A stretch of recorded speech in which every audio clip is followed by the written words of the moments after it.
민수기 25장 1절부터 15절 말씀입니다. 저부터 한 절씩 교독하겠습니다. 이스라엘이 시딤에 머물러 있더니 그 백성이 모압 여자들과 음행하기를 시작하니라. 그 여자들이 자기 신들에게 제사할 때에 이스라엘 백성을 청하매 백성이 먹고 그들의 신들에게 절하므로 이스라엘이 바알 부올에게 가담한지라 여호와께서 이스라엘에게 진노하시니라. 여호와께서 모세에게 이르시되 백성의 수령들을 잡아 태양을 향하여 여호와 앞에 목매어 달라. 그리하면 여호와의 진노가 이스라엘에게서 떠나리라. 모세가 이스라엘 재판관들에게 이르되 너희는 각각 바알 부올에게 가담한 사람들을 죽이라 하니라. 이스라엘 자손의 온 회중이 회막문에서 올 때에 이스라엘 자손 한 사람이 모세와 온 회중의 눈앞에 미디안의 한 여인을 데리고 그의 형제에게로 온지라. 제사장 아론의 손자 엘르아살의 아들 비느하스가 보고 회중 가운데서 일어나 손에 창을 들고 그 이스라엘 남자를 따라 그의 막사에 들어가 이스라엘 남자와 그 여인의 배를 꿰뚫어서 두 사람을 죽이니 연병이 이스라엘 자손에게서 그쳤더라. 그 연병으로 죽은 자가 24,000명이었더라.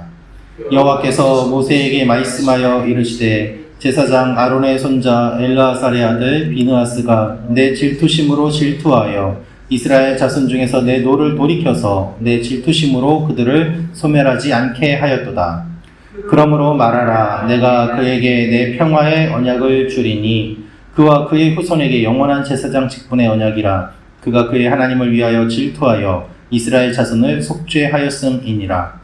죽임을 당한 이스라엘 남자 곧 미디안 여인과 함께 죽임을 당한 자의 이름은 시므리니 살루의 아들이요 시므온인의 조상의 가문 중 한 지도자이며. 같이 읽겠습니다. 죽임을 당한 미디안 여인의 이름은 고스비이니 수르의 딸이라. 수르는 미디안 백성의 한 조상의 가문의 수령이었더라. 아멘. 발락과 발람의 사건이 몇 장에 걸쳐서 계속해서 진행이 된 이후에 이어서 이스라엘 백성들이 음행하는 내용이 기록되어 있습니다. 오늘 이 말씀을 통하여서 우리가 알 수 있는 몇 가지 내용이 있습니다. 첫째로 알 수 있는 것은 하나님은 지켜주시지만 이스라엘은 악을 행합니다 라는 것입니다. 하나님은 지켜주시지만 이스라엘은 악을 행합니다. 1절 말씀 제가 다시 읽어드리겠습니다. 이스라엘이 시딤에 머물러 있더니 그 백성이 모압 여자들과 음행하기를 시작하니라. 모압 왕 발락은 발람을 통해서 이스라엘을 저주하려고 하였습니다. 그의 시도가 3번이나 실패하였습니다. 하나님께서 막아주셨기 때문입니다. 하나님이 얼마나 많이 막아주셨습니까? 하나님께서 막아주신 이야기가 몇 장에 걸쳐서 등장하였습니다. 그러나 오늘 25장 1절 말씀을 보면 이런 하나님께서 막아주심과는 별개로 이스라엘 백성들은 너무나도 허무하게 악한 계획에 빠지는 것을 보게 됩니다. 이들이 모압 여자들과 음행하기를 시작하였다는 것입니다. 저주를 통하여서 공격하려고 하였지만 그것은 실패하였고 오히려 뜻하지 않은 곳에서 이스라엘 백성들이 자발적으로 음행을 하면서 하나님께서 막아주시는 것들을 수포로 돌렸다는 것입니다. 모압 여인들은 제사를 드릴 때 이스라엘 백성들을 불렀습니다. 2절에 그 여자들이 자기 신들에게 제사할 때 이스라엘 백성들을 청하였다고 되어 있습니다. 이방신에게 제사를 드리고 음행을 할 때 이스라엘 백성들을 불렀고 그들과 음행함으로 말미암아 영적인 타락과 간음을 하였던 것입니다. 따라서 단순한 음행이 아니라 영적인 간음을 한 것이고 이방신에게 제사를 드렸음을 미루어 짐작해 볼 수 있습니다. 여러분, 하나님은 우리를 열심히 지켜주시는데 우리는 오히려 악을 행할 때가 있습니다. 하나님께서 우리를 막아주시는데 우리가 그것을 허무하게 수포로 돌릴 때가 있습니다. 하나님이 문제가 아니라 우리가 문제인 것입니다. 유혹에 빠지고 우리의 마음의 욕심에 이끌리고 우상을 섬기는 일들을 통하여서 하나님이 진노하시는 일들이 일어나게 되는 것입니다. 하나님은 오늘도 우리를 지켜주십니다. 우리가 그것에 바르게 반응하기를 원합니다. 깨어서 기도함으로 하나님의 돌보심에 참여하는 여러분과 제가 되기를 원합니다. 두 번째로 알 수 있는 것은 비느하스가 하나님의 징계를 막아섭니다 라는 것입니다. 비느하스가 하나님의 징계를 막아섭니다. 7절부터 9절 말씀 다시 한번 읽도록 하겠습니다. 시작.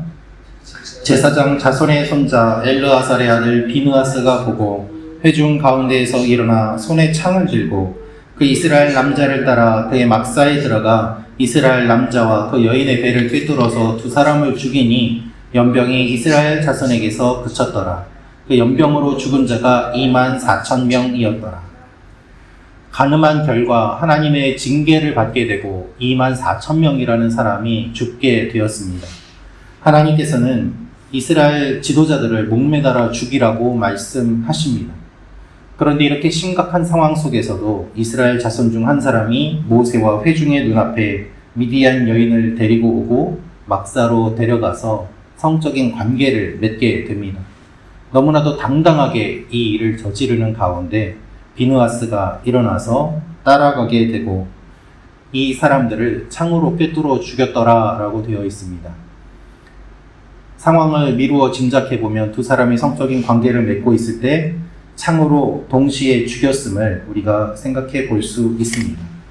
모압 족속과 미디안 족속이 한패가 되어서 음행을 퍼뜨리는 일을 하고 있었는데 이것을 비느하스가 참을 수 없었고 이 일을 통하여서 하나님의 진노가 멈추었다라고 기록되어 있습니다.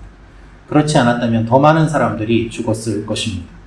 비느하스 한 사람이 거룩한 분노를 나타내므로 하나님의 진노를 막아서고 이스라엘 백성들을 그나마 더 죽지 않도록 막아주는 모습을 볼 수 있습니다. 하나님께서는 그의 충정과 열정을 보시고 영원한 대제사장직을 약속하십니다. 여러분, 거룩한 한 사람이 하나님의 징계를 막아섭니다. 하나님 앞에서는 한 사람이 중요합니다. 깨어있는 한 사람, 거룩한 한 사람, 그 사람이 깨어 기도하고 하나님 앞에 바르게 섬으로 말미암아 하나님의 진노를 막아서고 더 이상 재앙이 오지 않도록 막아설 수 있습니다.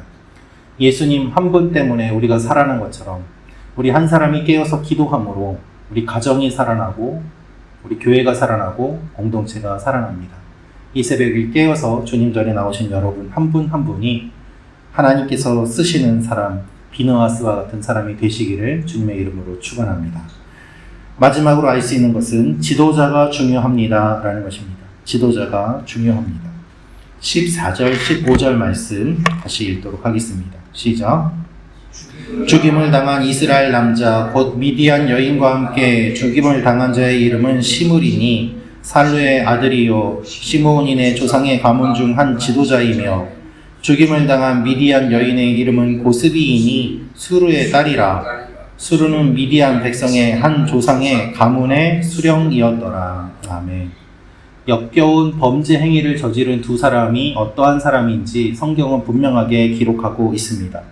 그들의 신분을 보면 이스라엘 남자는 시므온 지파에 속한 시므리인데 그는 지파의 지도자였습니다.